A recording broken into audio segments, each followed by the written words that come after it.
ৰাজ্য চৰকাৰৰ প্ৰাক্তন পঞ্চায়ত আৰু গ্ৰাম উন্নয়ন মন্ত্ৰী তথা বিধায়ক নৱকুমাৰ দলেৰ গৃহ সমষ্টি ঢকুৱাখানাৰ ঘিলামৰা উন্নয়ন খণ্ডৰ সোণাৰী চাপৰি গাঁও পঞ্চায়তত MGNৰেগাৰ আঁচনিৰ ধৰণে পথ নিৰ্মাণত বৃহৎ দুৰ্নীতি অনিয়ম সংঘটিত হোৱাৰ অভিযোগ কৰিছে ৰাইজে।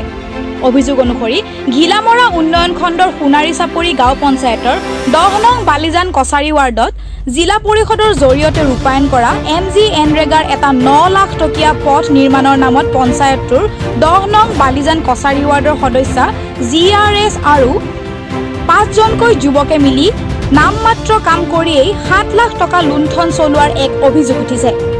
শিবিৰ পঞ্চায়তৰ বালিজান কছাৰী গাঁও বুলি কয় এখন। আমাৰ বালিজান কছাৰী গাঁৱলৈ যিটো যাতায়াতৰ মানে পথ, এতিয়া মানে 9 লাখ টকা পথটো আপুনি চাব, পথাৰত পানী নাই কিন্তু ৰাস্তাটোৰ ওপৰত পানী। আপুনি চাই যদি দেখিব ভিডিঅ'জনী, ৰাস্তাত এতিয়া মানুহ যাব নোৱাৰে। এইটো চাইছে হেৰি আছে, পানী আছে।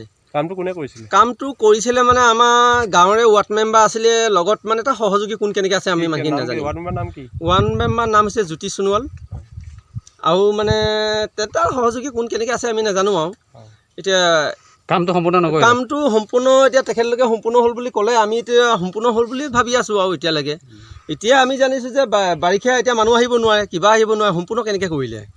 যদি 9 লাখ টকা আমি 1 কিলোমিটাৰ কাম যদি ৰাস্তা নগ'ল, এতিয়া দুৰ্নীতিয়ে কৰিছে নে কি কৰিছে নে পঞ্চায়তৰ যোগেদি আমি কেনেকৈ ক'ম? দুৰ্নীতি বুলি ক'ব লাগিব এক প্ৰকাৰে।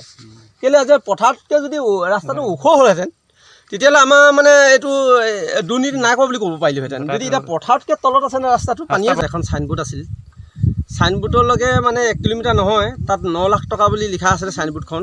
সদ্যহতে আমি এদিনহে দেখিলোঁ, 2 দিনমান দেখিলোঁ, তাৰপিছত নেদেখিলোঁ।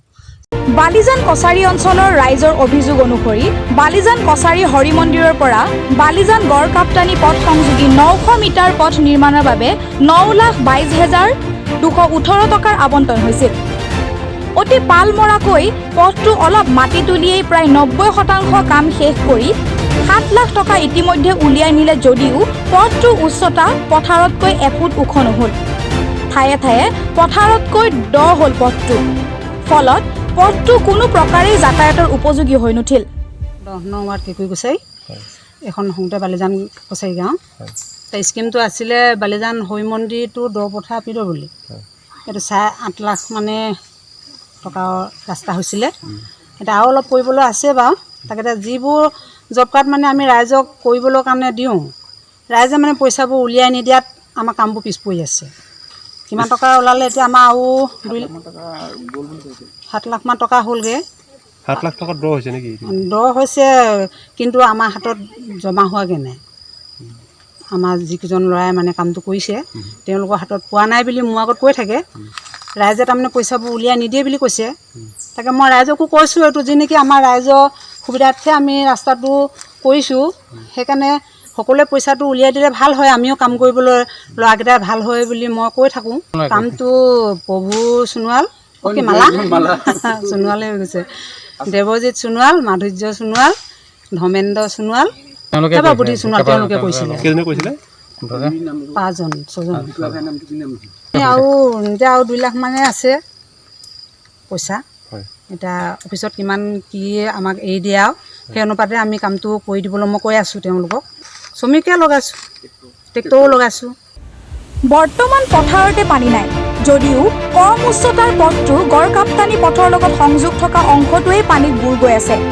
900 মিটাৰ দৈৰ্ঘ্যৰ এটা পথত 7 লাখ টকা খৰচ হোৱাৰ পিছতো বোকা পানী নগচাকৈ ৰাইজে যাতায়াত কৰিব নোৱাৰাটো অতি পৰিতাপৰ কথা।